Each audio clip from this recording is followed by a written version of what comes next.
So, good morning, students. The rural development continuing further. Yesterday we discussed that there are certain occupations which are highly remunerative options for women in rural areas. So let's see what are these options. One is flower harvesting, then nursery maintenance, hybrid seed production, tissue culture, propagation of fruits and flowers, and food processing. These are the remunerative options in which women folk of rural areas they are engaged. ठीक है. Then coming to livestock बेटे, हमने कहा India में बहुत ज्यादा livestock है, तो no doubt in terms of numbers our livestock population is quite impressive, but its productivity is quite low as compared to other countries. अगर हम जैसे प्रोडक्टिविटी का मतलब अगर हम काउ बफेलो की बात करते हैं तो उनकी milk production is quite less as compared to in other countries. ठीक है. Even though इंडिया में we are resorting to different ways. आपने भी सुना होगा कि इंजेक्शन लगाते हैं काउस को, बफेलोस को, and then they milk increase the milk production.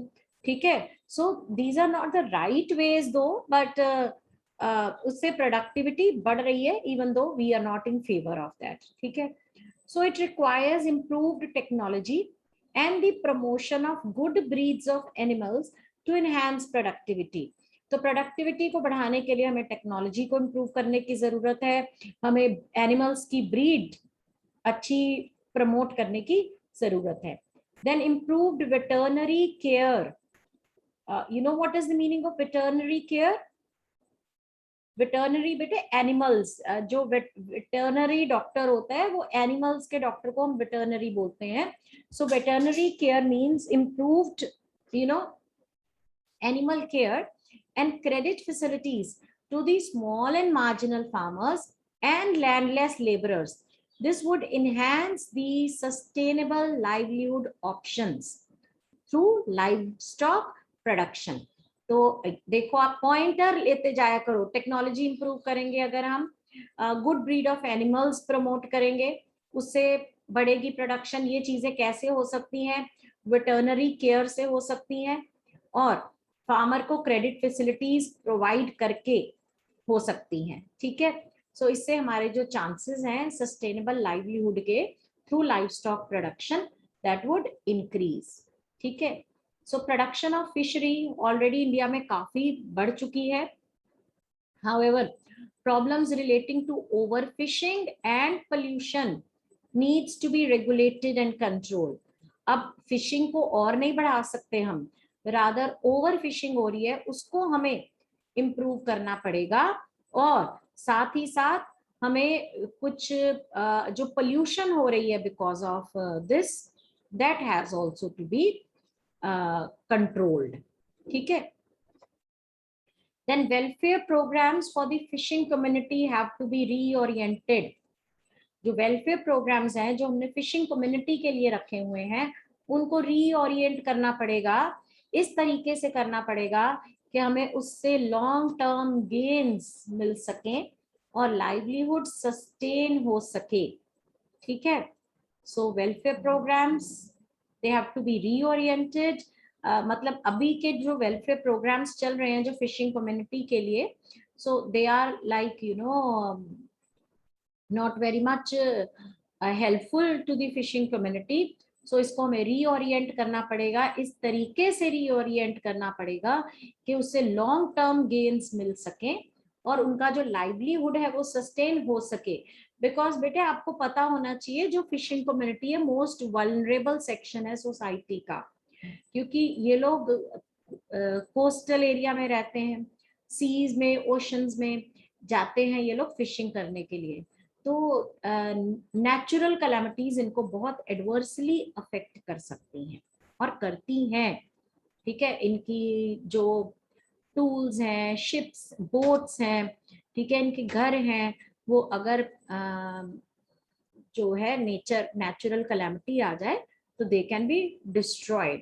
सो इसीलिए अगर हम चाहते हैं कि इनका वेलफेयर हमने बढ़ाना है तो इनके जो वेलफेयर के लिए जो प्रोग्राम्स बनाए हुए हैं उनको रीओरिएंट करना पड़ेगा in a manner that long-term gains would be there and their livelihoods can be sustained. Then horticulture, again, another successful livelihood option. It needs to be encouraged significantly. And it is being encouraged. काफी ज़्यादा promote हो रहा है horticulture, जिसमें एक part होता है flowers की production. So you can see so many florists in your city. They are there. Earlier there were not so many florists. ठीक है, लेकिन आज के टाइम पे बहुत ज्यादा फ्लोरिस्ट हैं क्योंकि फ्लावर्स की जो प्रोडक्शन है वो काफी ज्यादा बढ़ गई है. Then enhancing its role requires investment in infrastructure. अगर हम चाहते हैं कि ये लाइवलीहुड सस्टेनेबल लाइवलीहुड ऑप्शंस रहें तो हमें इन्वेस्टमेंट करनी पड़ेगी, गवर्नमेंट को इन्वेस्टमेंट करनी पड़ेगी इंफ्रास्ट्रक्चर में, जैसे कि इलेक्ट्रिसिटी में, cold storage system, marketing linkages का मतलब है जैसे कोई जो मिडिल मैन है वो कनेक्ट करते हैं एक के साथ दूसरे को ताकि लिंकेजेस डेवलप हो सके ताकि ये बिजनेस अपना प्रमोट कर सके. Then small scale processing units भी गवर्नमेंट को इनकरेज करने चाहिए. एंड देन टेक्नोलॉजी इंप्रूव होनी चाहिए एंड इट्स डेसिमिनेशन मीन्स इसका स्प्रेड. टेक्नोलॉजी डेवलप हो गई बट अगर if it is out of reach of small farmers it is of no use because we are aiming at providing livelihood options to the rural poor people, right? So technology improve करके अगर large farmers को या rich capitalist को ही फायदा दे रही है, it is of no use. So its dissemination is also very very important. ठीक है? So let's discuss its last part, other alternate livelihood option. और रूरल एरियाज के लाइवलीहुड ऑप्शंस क्या हैं. So let's see the IT revolution. IT has revolutionised many sectors in the Indian economy. IT sector जो है बेटे information technology है, उसने India के बहुत सारे सेक्टर्स को रेवोल्यूशनाइज कर दिया है. And there is a broad consensus that IT can play a critical role in achieving sustainable development and food security in the 21st century. तो आपको बहुत ज्यादा अमेजिंग लग रही होगी ये बात कि आईटी का फूड सिक्योरिटी के साथ और सस्टेनेबल डेवलपमेंट के साथ क्या लेना देना है, लेकिन सारे इकोनॉमिस्ट का ये मिला जुला ओपिनियन है, कंसेंसस है कि आईटी सेक्टर जो है it can play a very important role in sustainable development and in ensuring food security in 21st century. किस तरह से बेटे, जो गवर्नमेंट है they can predict the areas of food insecurity and vulnerability using appropriate information and software tools. So हमें कैसे पता चल सकता है कि कौन से एरिया में फूड इनसिक्योरिटी है, कौन से एरियाज जो है वो सबसे ज्यादा वल्नरेबल हैं. How can government predict these areas? By making use of information and software tools.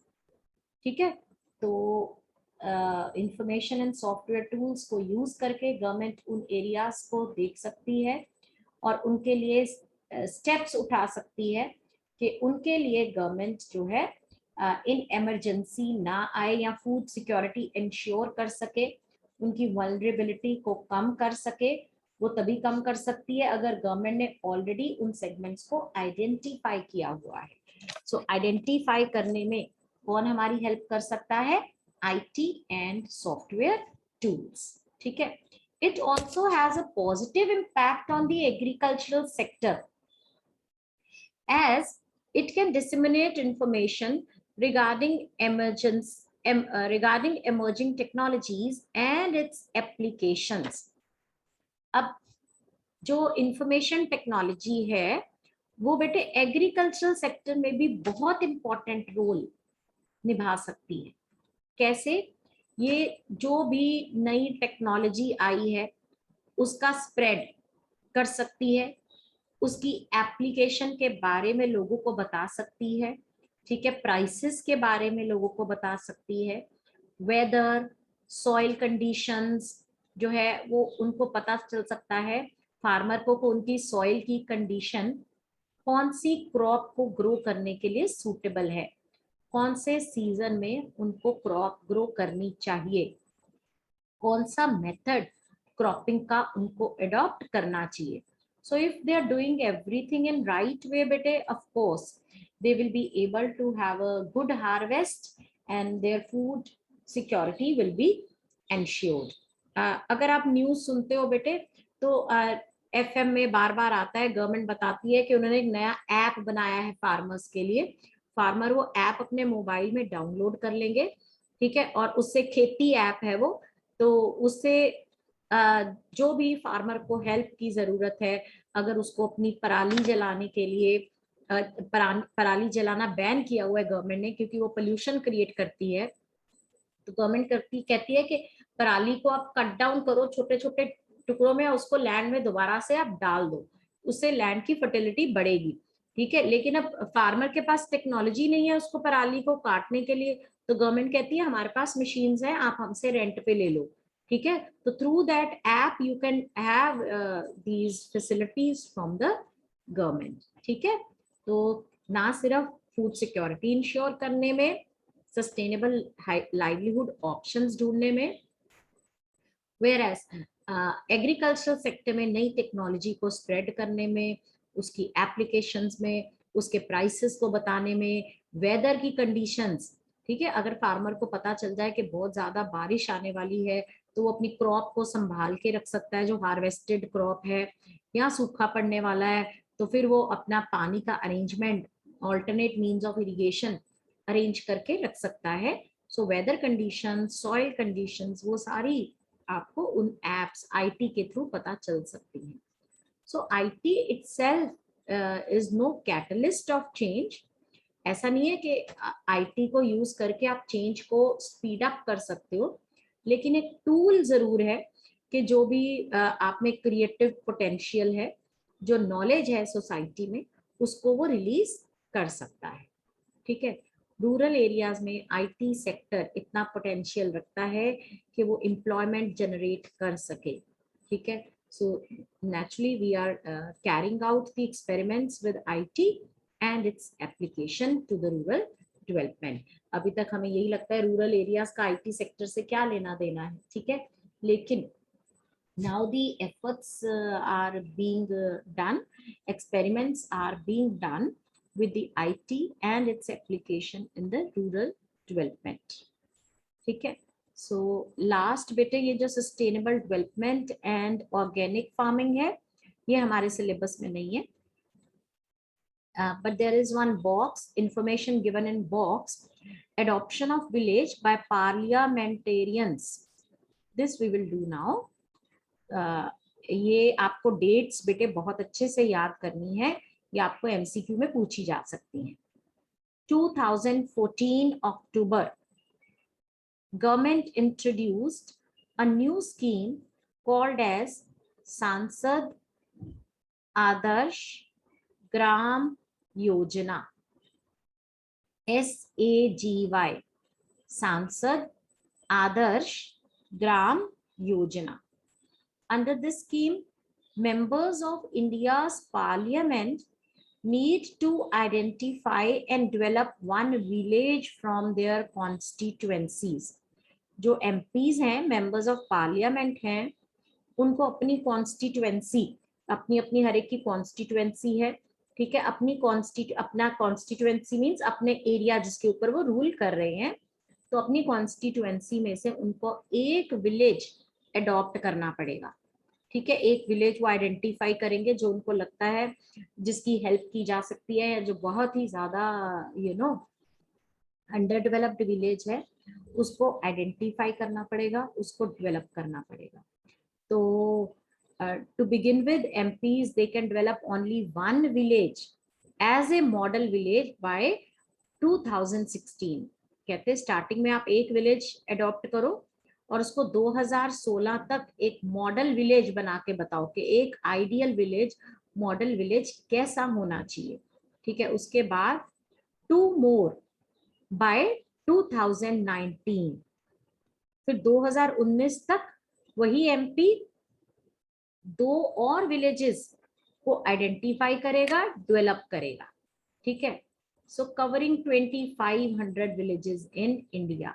इस तरह से इंडिया में बेटे 2500 विलेजेस जो हैं वो कवर हो जाएंगे, यानी कि वो डेवलप हो जाएंगे 2019 तक।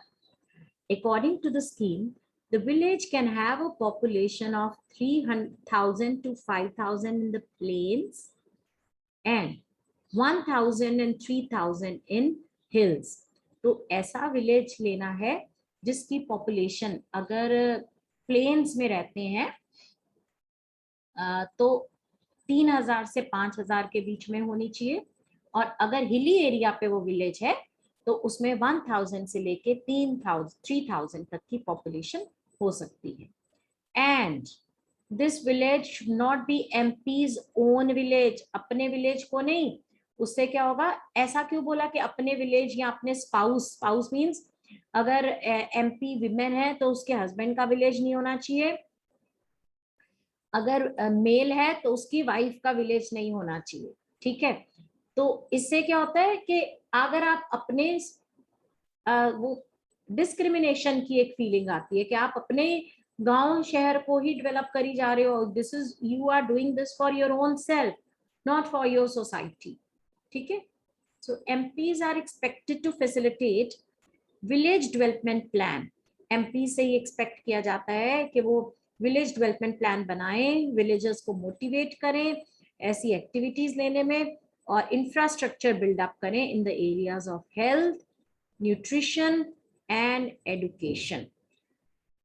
ठीक है, the source of this information is from www.pib.nic.in।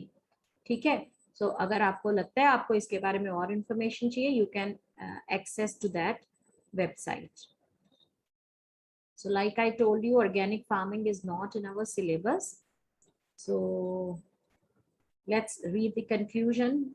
It's clear that until and unless some spectacular changes occur, the rural sector might continue to remain backward. जब तक इसमें कोई spectacular changes नहीं आते हैं तो rural sector जो है वो backward रह सकता है. So there is a greater need today to make rural areas more vibrant through diversification. तो रूरल एरियाज को बहुत ज्यादा वाइब्रेंट का मतलब क्या है बेटे, जिसमें डाइवर्स एक्टिविटीज हो रही हैं, सिंगुलर एक्टिविटी नहीं है। ठीक है, वाइब्रेंट हलचल है, different activities are taking place. So vibrant कैसे बना सकते हैं इनको, थ्रू डाइवर्सिफिकेशन इनटू डेयरिंग। वही बात कर रहे हैं हम, ये नहीं है कि सिर्फ खेती बाड़ी में हमें आपको किसान दिखाई दे, डाइवर्सिफिकेशन होनी चाहिए, डेयरिंग, पोल्ट्री फार्मिंग होनी चाहिए, फिशरीज होनी चाहिए, वेजिटेबल्स एंड फ्रूट्स होना चाहिए। ठीक है, सो हायर रिटर्न उनको तभी मिल पाएगी। मोर बेटे, infrastructure elements like credit and marketing, farmer friendly agricultural policies and a constant appraisal. Okay, just wait.